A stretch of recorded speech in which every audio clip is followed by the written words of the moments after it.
Hey everybody, it is Kellen Nitro for Nitromaniac TV's Wrestling Unlimited, coming at you with another post-event Nitro Steak here on December 6, 2020.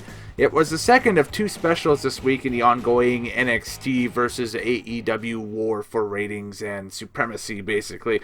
But it was NXT Takeover War Games from the Capitol Wrestling Center in Orlando, Florida. Again, December 6, 2020. Here are my first impressions. Just finished wrapping up the show, watching it. First impressions, review, and opinions. All you need, right? In the weeks leading up to this event, I have loved the use of War Pigs by Black Sabbath to hype this event. It was the theme music this year for War Games, and it was amazing. There was a really cool cross-branding thing. I'm a big classic rock buff myself, so anytime you can see it cross over into today's culture, it's always a plus for me. So I was nerding out big time with it, for sure. And we go right into the show with the women's 4-on-4 War Games contest. Team Shotzi, captained by Shotzi Blackheart, consisting of Rhea Ripley, Ember Moon, and the NXT Women's Champion Io Shirai, taking on Team Candice LeRae. Candice LeRae, of course, the captain. Of course, Indy Hartwell in her corner, but did not come out, but got involved in this thing. Dakota Kai, Raquel Gonzalez, and a newly minted heel, Toni Storm. An amazing, simple opening with Black Sabbath and the cage lowering down to ringside, and it is super weird seeing Toni as a heel. I don't think I'll ever get used to seeing that, but apparently, if you look at through some of her independent stuff over in Stardom in Japan and in the UK, she was a pretty good heel. So I'm looking forward to see her in a bad guy role for once. It looks like she's found herself a spot on the roster, at least, which is awesome. So we'll see what, evolves out of that. It's hard to feel who is who with the new music. It's just the change from CFO Money to whoever they got doing music now. I can't remember the name off the top of my head. But it's just a lot of the tracks have been replaced a little bit because characters have changed and so on and so forth. And it's still really strange to try to figure out who is who here. So you eventually do figure it out, but Shotzi Blackheart's team comes out, and Shotzi's got a bigger and better tank this time, and she shoots Dakota with the tank, and Dakota bumps in ring. Like, it's just a tennis ball that bounced off the fencing, but she kind of did a back bump off the ropes, which I laughed at. I thought it was funny. Ember Moon starts for Team Shotzi, and Dakota Kai, of course, is starting for Team Candice LeRae. Shotzi's team with the advantage as she won the ladder match on Wednesday, and away we go. The lighting in this opening contest seemed a little funky, probably just due to the small building, big cage being fit in a small building. I have to say, though, that about partway through this match, it seemed like the lighting corrected itself, so maybe they just had a wrong setting on or something along those lines. Shotzi's the next one in, and she brings in a toolbox and a crowbar, and Raquel Gonzalez is next in for Team Candice. Raquel is the juggernaut here. A brutal cage powerbomb by Shotzi by Raquel, an assisted crossbody by Kai onto Ember Moon and Shotzi Blackheart. Rhea Ripley comes in next for Team Shotzi, and it's a hoss fight. It's a standoff at that point between Gonzalez and Rhea Ripley. Ripley reaches into the toolbox and strikes Kai with a mallet. Kai is flat worn out at this point. Toni Storm is the next to enter, and she brings in a slug, like an absolute, like the entire lumberyard of kendo sticks. Immediately starts undoing the turnbuckle pad. All 6 women are laid out after a superplex, and then the champ, Io Shirai, is the next in. Raquel tries to barricade the door, but Io starts whacking away. Still can't get in as Raquel is barricading the door. Great spot. Toni Storm helps by using her studded belt to wrap around the cage door, and that's a heel move. So, again, my question about her being a heel, I think she's fully minted now as a heel after tonight. She did some pretty heelish stuff in there, which is, one of the big question marks I had going into this thing. LeRae enters the match and goes face-to-face with Io on the outside, but then Indy Hartwell appears and lays out Io. They lock the door, and Io is still on the outside. Team Candice lays out Shotzi, and Candice goes for a cover, but no pin because Io's not in the ring. And, of course, War Games rules. You can't get a submission, a surrender, or a pinfall now with the new rules with WWE until all 8 participants are in the ring. So this is just a fight at this point. Io does come in, though, with a flying crossbody assisted by a trash can. An assisted moonsault on Raquel by Io only nets 2. A double submission attempt as Candice locks in the Gargano escape on Ember Moon. But Shotzi with a double underhook surfboard on Raquel Gonzalez, but no dice, no submissions out of either at the same time. Very cool spot, though. Double stomp by Kai only nets 2, and Ember Moon hits the Eclipse on 2 chairs on Dakota Kai. Very extreme, much wow, only nets a 2 count off of that. Storm Zero by Toni Storm on Ember Moon only nets a 2 count as well. Shotzi then nails a plancha off the ladder onto LeRae. The finish for this thing, though, Io Shirai is powerbombed through a ladder in no man's land that's set up by Raquel Gonzalez, and that nets a 1-2-3. The runtime for this thing was 35:22. Very long, very entertaining, but I found it very long and kind of a cluster F at times. I'm amongst the minority, I guess, on Twitter that thought that there was not really a story being told here. This was just maybe like a fight under War Games rules and anything else. It was, not necessarily my cup of tea, but for an opening for a pay-per-view, this was grand. This was pretty cool. I enjoyed it. We did have a video package with Finn Balor saying, all guys go back on the Prince after this weekend, so he will be on NXT on Wednesday. Ratings ploy, but we'll probably find out who his next challenger for the NXT title will be. So, next contest, the first singles match of the night, we have Tommaso Ciampa versus Timothy Thatcher. This is the first takeover for Ciampa since In Your House, and Ciampa is going after Thatcher's legs early. Really rough match, lots of technical stuff, lots of grappling and everything, and Thatcher is working on Ciampa's throat. Ciampa, of course, is working on the legs of Thatcher, so both guys are kind of working on different body parts as they're both technically sound and technically, proficient athletes. It was like watching a New Japan match, this one. This was like watching like a Noah match or something from New Japan. It was very cool. I enjoyed the pacing here. It was a different pacing. It was a lot of fun. Thatcher's ear got cut open during the course of this match. They say it was the knee of Ciampa catching him, but I think he was bleeding before that. It might have been, but I think Ciampa did catch him on the knee on the side a little bit and kind of helped the cause a little bit. And the Thatcher's ear just started bleeding profusely after that, but it just added to the match.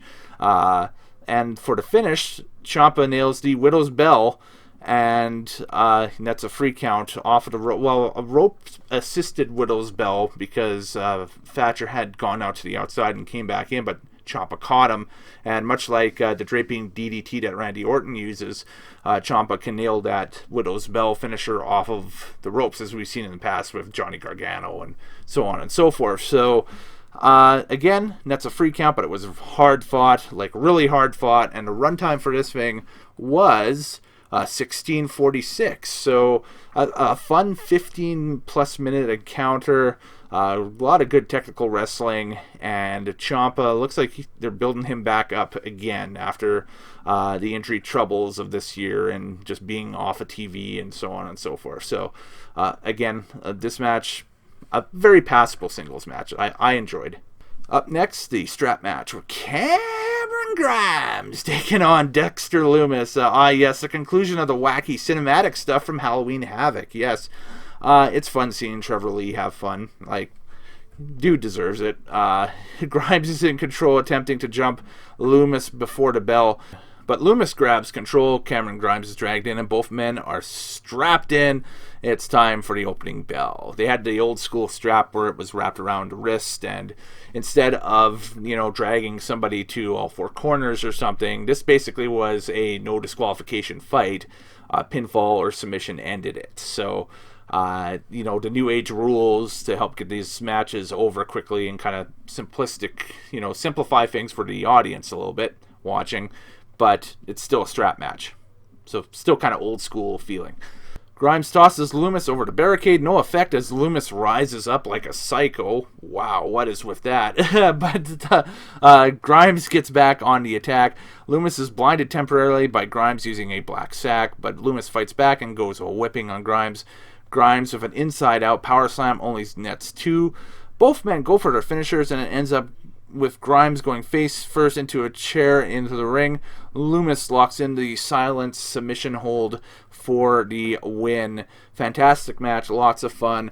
The run time for this thing was 12:52. So and this would qualify as the shortest match on the card by a long shot tonight, actually. But it was what it was. It was a blow off for a feud. It was a strap match. Now both these characters can move on to other feuds going into 2021 and so on and so forth, other title chases and everything. Wouldn't actually be surprised to see both these guys represent NXT in the upcoming Royal Rumble in January, if they decide to go ahead with a Royal Rumble, if they're allowed to go ahead with a Royal Rumble too.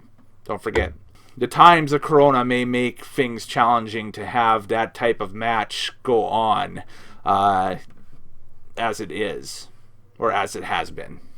What am I saying? Let's go to the next match. While the guys plug the new Mattel toy set, the lights flicker and a vulture is visible on stage. Tick-tock. Yes, I think this was the beginning of a potential return for Karrion Kross and Scarlett. I think the injury healing time is just about up with him, so probably early in the year 2021, we'll see the former NXT champion come back and is probably aiming for that NXT title that's now around the waist of Finn Balor. So that could be a lot of fun with Kross as a face chasing Balor, the heel, for the championship. This contest was the triple threat, the NXT North American title on the line. The underdog champion, Leon Ruff, taking on Damien Priest and Johnny Gargano. This is a great video package. The surprise champion coming in to defend the title. And Gargano trying to put Ruff away early in this match. Ruff, though, looking good. Gargano a 2 count off of the springboard spear on Ruff. Actually, Gargano and Ruff, again, had a really good sequence to start this thing off. Priest powerbombs Ruff through the barrier on the outside and takes a trainer out with it. She just bailed out of the scene. Hopefully she was okay. But yeah, she just GTFO'd out of the corner while that happened. Watched the video in the background. It was a lot of fun. And that was it for Ruff for a while. They helped him to the back, and it was one-on-one. It was Priest and Gargano after that point. Ruff returns, though, after Priest and Gargano go head-to-head for a bit. Mid-air cutter on Gargano by Ruff only nets a 2 count. Stinger splashes by Priest on Ruff and Gargano. And meanwhile, while that's happening, another Ghostface hits the ring. Yes, the dude in the Scream mask and the cloak. Then 2 more, and they attack Damien Priest. It allows Gargano to grab the dirty pin and on Ruff, I should say, to regain the North American title. Post-match, it is revealed that Austin Theory is revealed to be the man in the scary face suit, or the ghost face, whatever they wanted to call it, the dude from Scream, Austin Theory. So again, the Garganos on the female side are kind of quote-unquote mentoring a young talent with Indy Hartwell. Now it looks like Austin Theory again is back in NXT and is being mentored by Johnny Gargano. So we'll see what happens in the coming weeks on NXT TV, but it's definitely combating what AEW is doing by bringing the legends in to be mentors on their younger talent. Coaches such as Arn Anderson and Tully Blanchard and such. They're just having the older members of the NXT roster, or the guys that have had proven track records in NXT, kind of join forces with the young up-and-coming talent a little bit and kind of, make them like them a little bit. And the Gargano vignettes on NXT TV have been really entertaining. They've been a lot of fun to watch. So I'm looking forward to see this.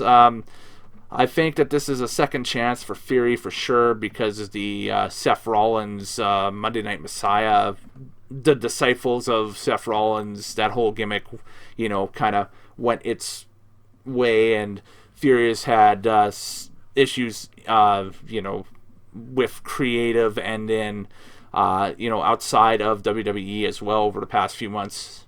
And this feels like kind of a last chance for him, so we'll have to wait and see exactly how that rolls out. For your comments below, let me know what you think of this, because this is kind of a little bit of it was a jaw dropper on Twitter for sure. which means it was a well thought out surprise, I guess. So the next NXT kind of quote unquote special on the network is coming up on January 6th, 2021. It is NXT New Year's Evil. So we'll see what happens with that one. That feels like a NXT Wednesday night special, much like Halloween Havoc was. Where it might just be a loaded up card with title matches and so on and so forth. I'll probably be in the post game of Wrestle Kingdom footage, doing similar things for Wrestle Kingdom with that on that day. So I may choose to cover it, I may not, but I'll definitely watch it for sure, and get back to you guys on Twitter if I don't cover it, what I think about it. So. It is now time for the men's War Games match, and this was the main event match for the evening with Team McAfee, Pat McAfee, Pete Dunne, Orny Lorcan, and Danny Burch taking on the Undisputed Era of Adam Cole, Roderick Strong, Kyle O'Reilly, and Bobby Fish. McAfee's team will have the advantage here to start, with Kyle O'Reilly starting for the Undisputed Era and Pete Dunne starting for Pat McAfee's team.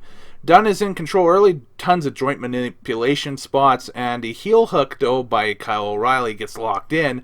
Now, of course, no submissions at this point or whatever. This is just a pure wear-down hold at this point. McAfee sends out Orny Lorcan next. Lorcan and Dunne are just rifling O'Reilly with shots here. Bobby Fish is in next for the Undisputed Era. He evens up the odds. Looked like Pete Dunne hurt his ankle as he did a leapfrog on the No Man's Land spot with O'Reilly where they were kind of exchanging stuff, but he came back in and was fairly mobile the rest of the match, so maybe just landed on it funny or something. We've all done that, just even getting out of the car and walking on an uneven piece of ice this time of year is treacherous. So and these guys are doing wrestling maneuvers in a ring with a cage, so they're the real stars. Support your favorite athlete. Danny Burch in next, and he goes under the ring and grabs an orange gym bag that's filled with cricket bats. Kyle O'Reilly then locks in the heel hook on Burch, and Burch is tapping, but you can't do anything here. Roderick Strong up next here. Strong double teamed by the tag champs, but Strong soon grabs the advantage, and Pat McAfee is next to enter. He reaches under the ring, and it has individually named tables for each member of the Undisputed Era, and Strong is placed on a table, and McAfee hits a moonsault through that table that had his name on it. Adam Cole then enters War Games and grabs a fire extinguisher on the outside. Pete Dunne and Adam Cole have a great exchange. McAfee grabs him from behind, and O'Reilly is up and lures McAfee into ring one, and Cole smokes McAfee from behind with a chair. Then we have an array of double team moves from O'Reilly and Burch, and they only net a 2 count because now with all 8 men in the ring, it's the match beyond. It's submission, surrender, escape. If one team escapes, it's over, or pinfall ends it. McAfee locks in a figure 4 on Adam Cole, but Cole turns the figure 4 over, no submission. Dunne goes for a bitter end, but Cole reverses and almost nets a 2 count. Very cool spot. Dunne gets powerbombed onto Burch on a table. Ouch. Cole then throws McAfee through a table, and McAfee only goes through the table via his head, neck, and shoulders. Again, double ouch. Almost 2 giant botches there that Matthew and the folks at Botchamania will have some fun with, I think, in the coming weeks and months. So watch for that on their channels. But, scary stuff. I'm glad that everybody was okay off of that, because you're watching that and you're like, ow, that could hurt for sure. The Undisputed Era then takes shots at Team McAfee along the cage. McAfee attempts to leave, but the Undisputed Era catches him. Team McAfee battles back. There's an amazing sequence that leaves all 8 superstars down in the ring at this point. McAfee nails a swanton bomb from the top of the cage. A jaw drop. Wow. Yeah, McAfee's top rope offense is second. I don't want to say second to none, but it is up there. He's one of the top guys already in WWE that can pull off top rope maneuvers, and they are crisp and they are pretty looking. I think that's just his pure athleticism that can do it. So, kudos to him. Bitter end by Dunn on O'Reilly, but that only nets a 2 count. O'Reilly then hits a suplex on Dunn in no man's land, only nets a 2 count. Cole goes to hit McAfee with a steel chair. Then there's a low blow by Pat McAfee, and then McAfee's finish, the punt. That attempt misses. Meanwhile, while that's going on, Bobby Fish drives Danny Burch through the table. A lot's happening here. It is War Games, folks. McAfee lands a super kick, goes for the Panama Sunrise, but gets caught. Cole snaps off a Panama Sunrise for a 2 count. So he kicked out of Cole's finisher. Oh, man. Last shot attempt by Cole on McAfee. Lorcan pushes McAfee out of the way, takes it, then it breaks down into just a pure brawl. There's a scuffle between O'Reilly and Lorcan. Lorcan ends up down on the mat. O'Reilly places a chair on the face of Lorcan and lands a knee right into the face of Lorcan for the finish for the 1-2-3, and the Undisputed Era get the win. The runtime for that one, and it was a long one, it's 45 minutes, basically even. It's 45:01 here on Wikipedia, but it was a hell of a main event. You guys over on Twitter, I threw it up on my Twitter at Kellen Nitro. What was match of the night? And there's a 50-50 split for the final result. The men's War Games match and a women's War Games match were the top of the card, in your opinion. And then there was also another vote that you guys just like the polls that I post, so great. Yeah. Actually, I just like polls got the majority of the votes. But if we were going to throw that question out, it's a tie between the men's War Games match and a women's War Games match for match of the night. So split the difference. There you go. Out of 10, I'm going to give this show an 8 out of 10. I thought it was a very, very passable NXT Takeover special. Was it better than Winter is Coming earlier this week? Not really. And I hate saying that because I love War Games matches. I love the presentation of them, especially with the new rules that WWE has come up with over the past few years for them. They basically are now a hardcore war, and it's a lot of fun to watch. I thought Winter is Coming was just slightly better than NXT Takeover War Games was. However, these matches were solid tonight. I mean, Ciampa and Thatcher delivered. The Loomis Grimes strap match was just fun to watch. The North American title triple threat was, again, a very passable. You could run that as a main event match on Raw and SmackDown each week, and it would be good. But the War Games matches took the cake, and between the two of them, I'm going to side with the men's War Games match as that match of the night that you have to watch for sure. And again, Undisputed Era proving that, hey, they are the kings of the brand new War Games format. Maybe next year we'll see it as part of Survivor Series weekend again. I kind of miss it now, having these events a week apart or 2 weeks apart or whatever it was. I think that, move it back to Survivor Series weekend and let us have our fun with it. Right, folks, later days, happy wrestling watching. Check back on the channel later this week. If we get past 100 subs, then I will be working and releasing a brand new Nitros take celebrating that 100 subs. So do take care. We will see you guys next time on Nitromaniac TV's Wrestling Unlimited.